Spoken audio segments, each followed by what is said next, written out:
오늘은 출애굽기 11장과 12장을 살펴보겠습니다. 많지 않은 내용이지만 중요하기 때문에 좀 자세히 살펴볼 수 있도록 그렇게 하겠습니다.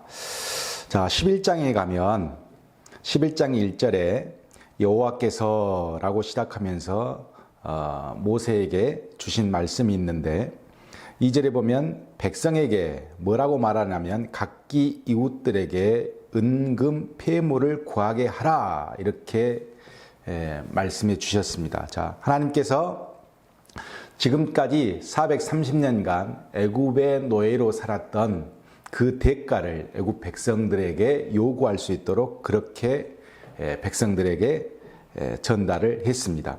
자, 3절에 여호와께서 그 백성으로 애굽 사람의 은혜를 받게 하셨고 그 사람 모세는 애굽 땅에 있는 바로의 신하와 백성의 눈에 아주 위대하게 보였더라 그랬습니다. 자, 그렇게 전달했더니 애굽의 사람들이 이스라엘 백성들을 다르게 봅니다.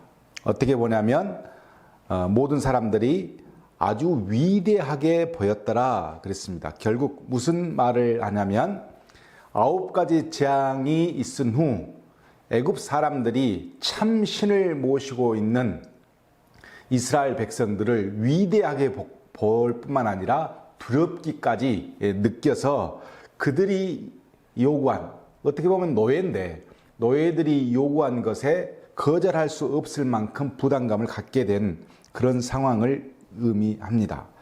자, 그러고 나서 이제 장자의 죽음이 예고되어지는데 4절부터 8절까지 보면 모세가 바로를 찾아가서 여호와께서 이 밤중에 그러니까 14일 바로 저녁을 의미하겠죠. 이 밤중에 보면 애굽 땅에 있는 5절에 보면 애굽 땅에 있는 바로의 장자부터 맷돌 뒤에 있는 몸종의 장자와 모든 가축의 처음 난 것까지 죽이리니 큰 부르짖음이 있을 것입니다. 이렇게 바로에게 전달을 했습니다.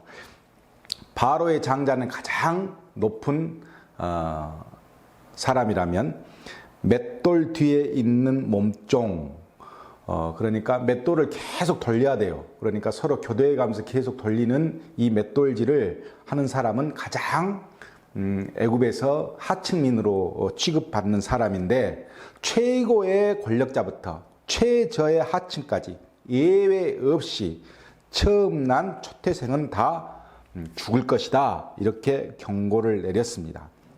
그리고 하는 말이 7절에 보면 그러나 이스라엘 자손에게는 애굽 사람과 이스라엘 사이에 구별할 줄을 너희가 알게 될 것이다. 그러면서 8절에 왕의 모든 신하가 내게 내려와 내게 절하며 그랬어요. 즉 모세에게 절하게 될 것이고 왕과 너를 따르는 모든 백성들은 나가라 이렇게 이야기하게 될 것이다. 그러면서 왕의 신하들이 심히 노하여 왕에게 찾아올 것이다. 이렇게 모세가 경고를 하게 됩니다. 그러나 10절에 보면 여호와께서 바로의 마음을 완악하게 하셨으므로 역시나 이스라엘 자손들을 보내지 않습니다. 그래서 12장에 가면 이제 등장하는 것이 이 마지막 10번째 재앙이 등장하게 됩니다. 이 10번째 재앙이 우리에게 참 많은 의미를 주고 있으므로 여러분과 제가 아주 자세하게 살펴보는 것이 좋겠습니다. 자, 1절에 보면 먼저 유월절 규례를 14절까지 설명해 주었는데 7가지로 유월절 규례를 설명해 줍니다. 근데 중요한 것이 2절에 보면 유월절을 설명하기 바로 2절에 달을 너희에게 달의 시작 곧 해의 첫 달이 되게 하고 그랬습니다. 달. 자, 이스라엘 백성들은 지금까지 애굽에서 430년간 있으면서 태양력을 사용하게 되었습니다. 자, 이집트 사람들은 나일강의 범람 시기가 이 달의 달력과는 맞지가 않아서 태양력을 사용했습니다. 근데 그 당시에도 1년을 365일로 계산해서 할 만큼 그들의 어떤 그 물리학적인 그런 것들이 굉장히 발달되어 있었던 것 같아요. 아무튼 태양력을 사용했는데 이제 하나님께서 뭐라고 말하냐면 이스라엘 백성들에게 달을 사용하라는 거예요. 달력을. 음력이죠. 이것이 이제 종교력이 되어지고 새로운 이스라엘의 어떤 그 날을 계산하는 시기가 되어집니다. 결국 무엇을 의미하냐면 애굽의 시간, 즉 노예의 시간이 다 정리되어지고 하나님의 역사의 시간이 새로 시작되었음을 이제 태양력이 아닌 원력을 통해서, 달력을 통해서 이제 시작되어진다, 이렇게 보시면 되겠습니다. 그래서 유대인들은 이 음력을 사용했는데 1년을 360일로 계산하고, 그리고 한 달을 10일 나누어서 초순, 중순, 하순 이렇게 나누어서 총 한 달을 30일로 봅니다. 그런데 중요한 것은 뭐냐면 그 달의 변화에 기초한 유대 원력은 태양력보다 11일이 부족했다고 그래요. 1년에서. 그래서 그들은 2에서 3년마다 주기적으로 윤달을 추가해서 19년을 주기로 7번 윤달을 집어넣었다고 합니다. 그래서 윤달을 포함해도 유대 원력은 태양력과 비교하면 약 6분 정도 차이가 났다고 그래요. 그러니까 태양력을 쓰고 있는 이집트와 달력을 쓰고 있는 이 그 유대인 간의 간격이 좀 있다, 이렇게 보시고, 앞으로 성경에 나오는 대부분의 날짜는 바로 종교력, 유대인들이 쓰고 있는 원력이라 이렇게 보시면 되겠습니다. 자, 그러면서 3절에 보면 이제 이스라엘 백성들에게 유월절 규례를 설명해 주는데, 3절에 보면 이 달 열흘에 너희 각자가 어린 양을 취할지니 그랬어요. 자, 14일부터 시작하는데 첫 번째 이달 10일에, 그러니까 4일 전에 10일에 미리서 어린 양을 하나 준비해라, 이렇게 이야기를 하시는데, 어떻게 이야기하냐면 가족대로 그 식구를 위해서 그랬습니다. 가족이 공동 운명체라는 소리고 신앙 공동체라는 소리예요. 그리고 4절에 보면 각 사람이 먹을 수 있는 분량을 따라서 너희 어린 양을 계산할 것이며 그랬어요. 자, 한 집에 20명이 있을 수도 있고 30명이 있을 수도 있고 5, 6명이 있을 수도 있잖아요. 그래서 보통 유대인들은 한 가정의 인원수를 10명 정도로 봤다고 합니다. 그래서 10명 정도 되면 한 마리, 그 이상이 되면 2마리, 이렇게 해서 각 사람이 충분히 먹을 수 있는 양을 계산해서 준비를 하라는 것이죠. 자, 두 번째 5절에 보면 흠이 없고 1년 된 수컷으로 양이나 염소 둘 중에 하나를 취하라, 이렇게 쓰다. 1년 된 수컷을 왜 요구했냐면 가장 이 양이 육질이 모든 면에서 가장 좋을 때가 1년 된 수컷이었다고 합니다. 그래서 가장 좋은 것을 준비하는 것입니다. 그리고 6절에 가면 열 나흘 14일까지 간직하였다가 해질 때에 10일 날 준비해서 14일 날 해질 때에 이 양을 잡습니다. 왜 이 4일간의 시간을 두었을까? 여러 가지 의미가 있겠지만 어찌됐든 어린 양의 상태를 살펴보고 좋은 것을 준비하고, 그리고 그 준비하면서 어떤 마음이냐면 하나님이 우리에게 구원을 주시는 이 날을 기념하는 것이기 때문에 묵상하고 준비하는 그 기간을 두었다, 이렇게 생각하시면 되겠습니다. 그러니까 6월절은 4일 이전부터 준비해서 14일 날 시작한다, 이렇게 보시면 되겠고, 네 번째, 양을 먹을 집 좌우 문설주와 임방에 바르고, 그 다음 양의 피를 어떻게 합니까? 집 문설주, 임방에 좌우 문설주 이렇게 바르라고 이야기를 합니다. 따라서 양의 피가 우리에게 굉장히 중요한 의미가 되는 것은 이제 속죄와 구원과 그리고 하나님의 보호를 이 피는 상징한다. 이렇게 보면 되겠고, 이렇게 문설주에 바르는 것은 이것이 처음이자 마지막이었어요. 그 이후부터는 성소 제단에서 피를 뿌리는 것으로 대신합니다. 그러니까 네 번째는 그렇게 규약을 주셨고, 8절에 가면 다섯 번째는 고기를 불에 구워 무교병과 쓴나물과 아울러 먹되 그랬어요. 자, 이 양의 고기를 먹는데 그냥 먹지 않고 구워서, 불에 구워서 먹습니다. 삶아서 먹는 게 아니라 구워서 먹었다는 것은 소각을 의미하기 때문에 태운다는 것이죠. 그러니까 양이 상징하고 있는, 이제 우리가 구원받기 위해서 우리가 죄를 다 태워버리는 그런 어떤 상징을 의미하고 있고, 무교병은 누룩이 없는 떡을 말하는데, 이 누룩 없는 떡은 불순물이 들어가지 않는 그대로의 떡이니까 이것도 우리 몸 그대로를 하나님께 뭐 불순물 집어넣고 뭐 다양하게 뭐 변장하고 이런 게 아닌 그대로를 하나님께 드리는 것이고, 쓴 나물을 먹는 것은 고달픈 인생을 회고하는 의미에서 먹게 했다. 이렇게 상징하고 있다고 봅니다. 자, 그런 다음 이제 10절에 가면 여섯 번째 요구가 있는데, 아침까지 남은 것은 곧 불사르라 그랬어요. 자, 왜 남은 것을 다 불사르러 가냐면, 이 어린 양은 굉장히 거룩한 어떤 성물이기 때문에 남기지 말게 하는 것과, 그리고 완전히 이루어졌음을 상징하기 위해서 모두 다 불사르라 이렇게 말하고 있습니다. 근데 뒤에 앞에 구절에 보면 머리와 정강이 이야기가 나오잖아요. 날 것으로는 절대 먹지 못하게 했어요. 그리고 머리와 다리와 내장을 다 불에 태워라 그랬어요. 근데 이제 보면 어린 양을 통째로 다 이렇게 태운 것이 아니고, 구운 것이 아니고, 내장을 먼저 싹 긁어냅니다. 긁어내서 그것을 깨끗한 물로 다 씻은 다음에 다시 양 속에다 집어넣어서 그 다음 불에 태웁니다.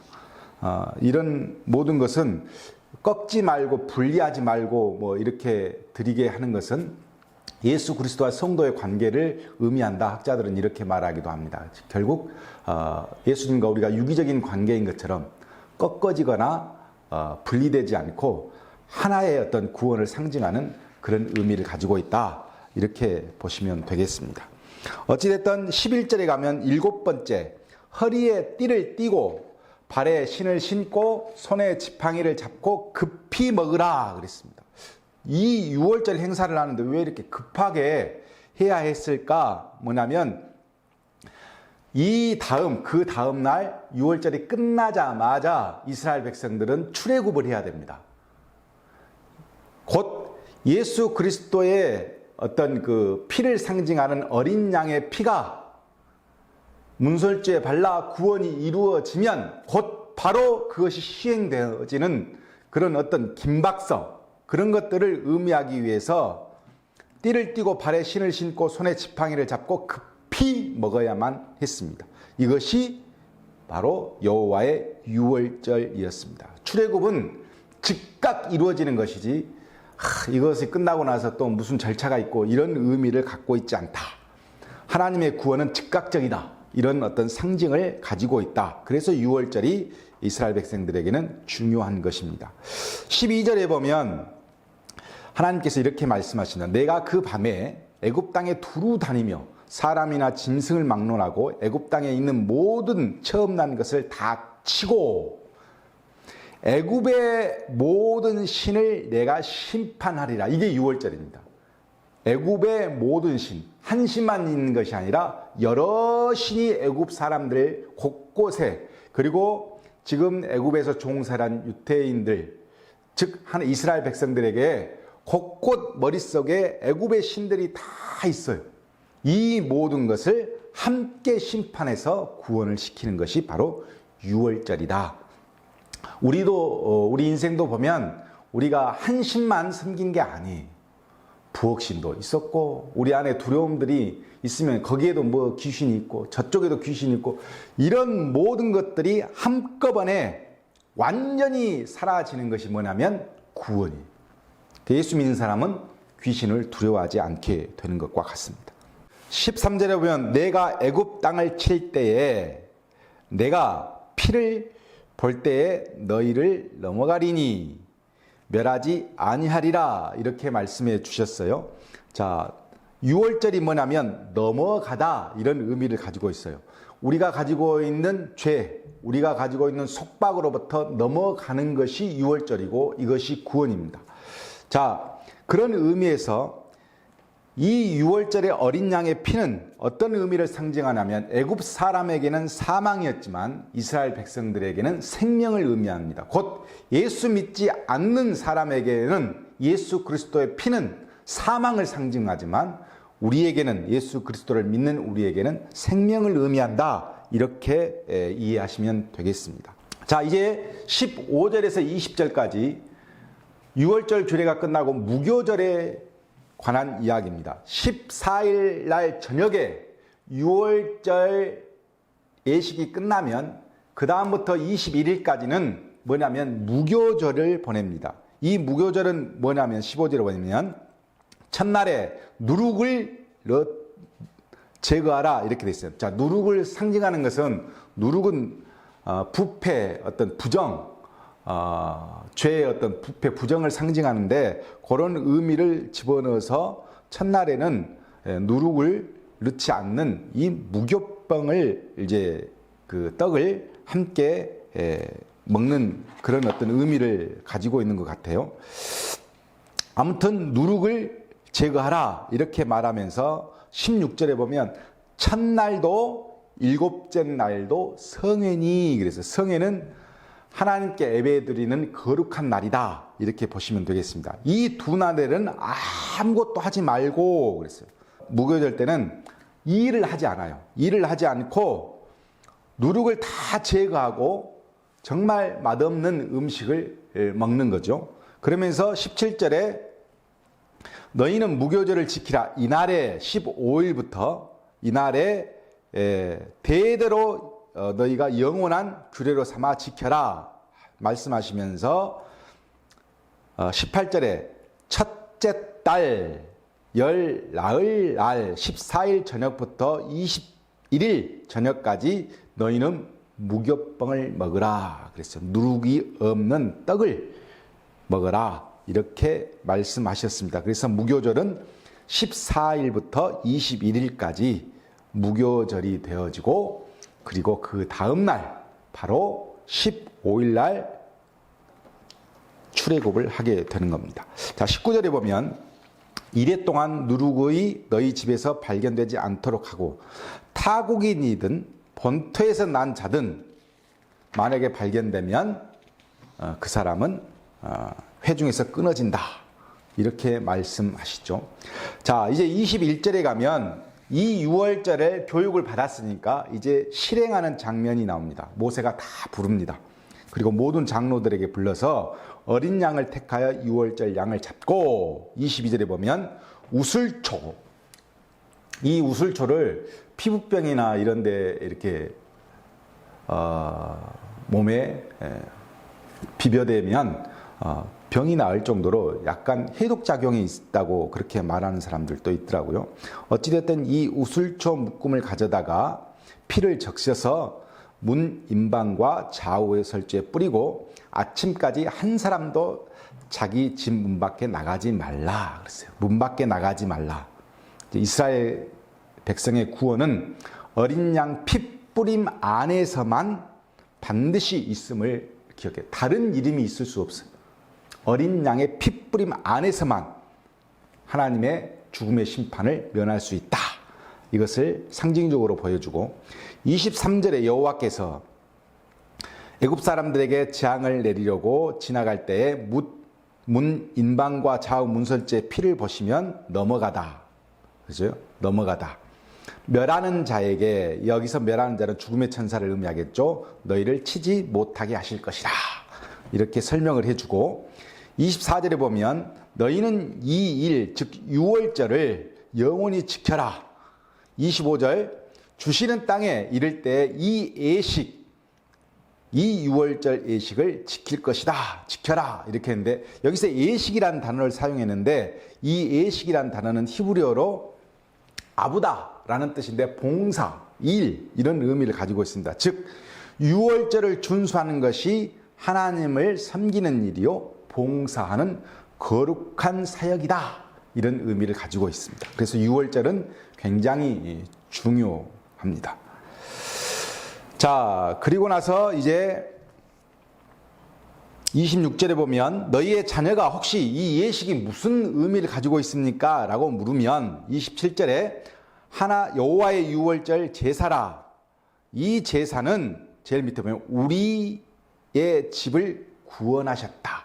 유월절은 곧 구원이다. 이렇게 가르쳐라. 그리고 28절에 이스라엘 자손이 여호와께서 모세와 아론에게 명령하신 대로 다 행했다. 그래서 이 유월절의 준비가 다 끝났음을 의미합니다. 자, 밤중에 그 14일 날, 바로 그 유명한 14일 날 저녁에 여호와께서 애굽 땅의 모든 처음 난 것, 자, 바로의 장자부터 옥에 갇힌 자의, 조금 전에는 맷돌 가는 자들의 장자라고 하는데 옥에 갇힌, 여기도 가장 낮은 모든 권리를 빼앗겨버린 자의 장자까지 예외 없이 가축에 처음 난 것을 다 치심해 그랬어요. 자, 이때 애굽 바로는 바로 아멘호텝 2세인데 이때 장자가 죽잖아요. 그러면 아멘호텝 3세가 왕이 돼야 되는데 이 아들이 죽고 나서 투트모스 4세가 왕에 오르는 그런 역사적인 사건이 벌어집니다. 어찌됐든 그 밤에 그 나라의 모든 장자들이 다 죽임을 당하게 되고 31절에 반응이 나오는데 그 밤에 바로가 뭐라고 말하냐면 내 백성 가운데서 떠나 너희의 말대로 가서 여호와를 섬기고 양과 너희 소도 몰아가고 나를 위하여 축복하라 그랬습니다. 자, 이제는 더 이상 버틸 힘이 없는 거예요. 그리고 나서 예배만 드리고 와라. 가축은 놔두고 와라. 자녀들은 놔두고 가라. 계속 이렇게 반복하며 힘겨루기를 했던 그 모든 것을 다 포기하고 나를 위해서 얼마나 충격을 받았으면 나를 위해서 더 이상 여호와께서 심판하지 않도록 축복해달라. 이렇게 바로가 모세에게 요구를 하고 그때 애굽 사람들은 어떻게 했냐. 백성들을 찾아가서 재촉해서 빨리 이 땅에서 나가라. 이렇게 이야기해서 34절 그 말을 들은 백성들이 발교되지 못한 반죽 담은 그릇을 옷에 싸서 어깨에 매니라. 자, 발효되지 못한 무교병, 누룩을 넣지 못한 무교병을 반죽을 하다가 그릇에 담아놨는데 다른 데 옮길 새도 없이 바로 옷은 겉옷인데 겉옷에다 싸서 바로 어깨에 맸다. 그러니까 신속하게 이루어졌다라는 것을 의미하고 있습니다. 이제 35절부터 보면 이제 그 출애굽의 시작이 나옵니다. 이스라엘 자손이 애굽 사람에게 은금 폐물과 의복을 구하매 그들이 애굽 사람의 모든 물건을 취했다 그랬어요. 이때가 바로 기원전 1446년 종교력이죠. 이제부터는 태양력을 쓰지 않습니다. 유대인들은 1월 15일 바로 무교절 첫날 애굽에서 떠나게 되어집니다. 37절에 라암셋을 떠나 숫곳으로 이동했고 장정만 60만 명이었다. 근데 이 이스라엘 백성만 떠난 것이 아니고 38절에 보면 수많은 잡족 그랬습니다. 수많은 잡족. 그러니까 유태인 이스라엘 백성들만 있는 것이 아니고 함께 노예 생활을 했던 타국에서 잡혀온 자들도 덩달아서 해방의 기쁨을 함께 누려서 이스라엘 백성들과 섞여서 길을 떠나게 된 겁니다. 자, 나중에 보면 이 수많은 잡족들이 여호와의 신앙을 완전히 갖고 있지 않기 때문에 계속 분란의 원인이 되어집니다.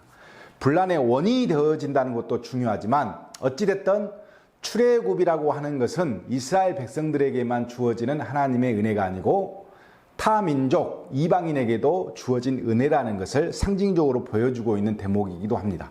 따라서 유대인들이 구원은 이스라엘에게만 있다 이렇게 말하는 것은 이런 대목들을 놓치기 때문에 그렇게 성경을 이해하지 못한 그런 말을 행하는 것 같아요. 어찌됐든 수많은 잡족이 여기에 포함됐다는 것은 이방인의 구원까지 함께 내포되어 있다 이런 의미를 생각하시면 되겠습니다. 그리고 가축과 함께 이제 출애굽을 하는데 39절 발교되지 못한 반죽으로 무교병을 구웠으니 지체할 수 없었고 애굽에 거주한 지 430년이었다 그랬습니다. 자, 430년은 바로 야곱이 이스라엘의 가족들을 데리고 자기의 가족들을 데리고 이스라엘 땅에 들어온 지가 바로 기원전 1876년이고 지금은 1446년입니다. 그러니까 그 안에가 430년이에요. 자, 이것을 41절에 뭐냐면 이렇게 구원받은 백성, 이 백성을 여호와의 군대다 이렇게 표현하고 있습니다. 이 밤은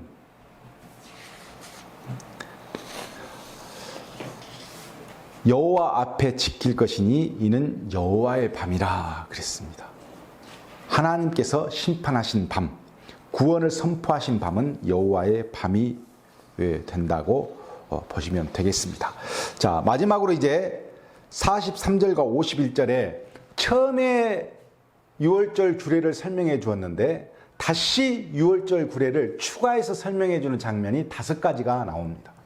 이 5가지 안에는 아주 중요한 언약이라고 하는 단어가 숨겨져 있는데 자, 43절에 여호와께서 모세와 아론에게 유월절 규례는 이렇다 그러면서 또 설명해 주셨는데 이방 사람은 먹지 못하도록 했어요. 자, 왜 이방 사람은 먹지 못할까? 뒤에 나옵니다. 두 번째, 돈으로 산 종은 역시 먹지 못합니다. 그런데 이 이방 사람이나 돈으로 산 종도 할례를 받은 후에 먹을 것이다 그랬어요. 할례는 언약의 징표입니다. 즉 언약, 내가 하나님의 여호와의 종이라고 하는 그 인식이 있어야만, 그 증표가 있어야만 바로 유월절 어린 양의 어떤 피에 동참할 수 있다. 자, 그리고 45절에 보면 세 번째로 거류인과 타국 품꾼은 먹지 못합니다. 즉 나그네는 먹지 못해요. 그런데 46절에 보면 고기를 조금도 집 밖으로 내지 말고 뼈도 꺾지 말아라 그랬습니다. 집 밖으로 고기를 밖으로 나가지도 말고 뼈를 꺾지도 마라. 제가 아까 통일성과 유기성을 의미한다 이렇게 말씀을 드렸습니다. 자, 48절에 다섯 번째는 함께 거류하는 타국이니 내가 당신이 하고 있는 이 유월절 잔치에 함께하고 싶습니다 라고 하면 그 나그네도 역시나 할례를 받은 후에는 그 유월절에 함께하도록 그렇게 허락해 주어라 그랬어요. 자, 유월절의 가장 중요한 내용은 뭐냐면 언약, 할례입니다. 이 할례를 굉장히 중요하게 여겼어요. 유월절은 여호와를 고백할 수 있는 사람만 이 유월절 잔치에 함께 할 수 있었습니다. 이걸 다르게 보면 유월절 어린 양을 예수 그리스도로 보면 우리가 예수 그리스도 안에서 구원의 기쁨을 누리는 어떤 그 능력을 부여받는다고 한다면 그 조건이 있다고 하면 예수 그리스도를 고백할 수 있을 정도, 지금으로 말하면 성령의 인치함을 받은 사람만이 이 유월절의 어린 양의 구원의 기쁨을 누릴 수 있다 이렇게 보면 되겠습니다. 어찌되었든 이스라엘 백성들이 가장 절기 중에 중요하게 생각하는 이 유월절의 역사는 우리 머릿속에서 지워서는 안 되는 것이 뭐냐면 이게 구원의 과정이기도 하고 구원이 무엇인가를 해석해 줄 수 있는 가장 중요한 절기이기 때문에 이 절기를 통해서 하나님과 나와의 관계 안에서 6월절이라고는 넘어가다, 내가 가지고 있는 죄를 넘어가는 이 구원의 기쁨이 어떤 역사를 가지고 있고 그 상징하는 의미들은 어떤 것이고, 그래서 우리는 어떻게 이해해야 되는가, 이 내용 안에 다 들어있기 때문에 여러분께서 아주 잘 기억해 주셨으면 좋겠고, 이 6월절을 통해서 예수 그리스도께서 이 땅에 오신 그 피 흘림이 더 상징적인 것들이 부각되면서 이해할 수 있는 토대가 되기 때문에 잘 기억해 주셨으면 감사하겠습니다. 오늘은 여기까지 하겠습니다.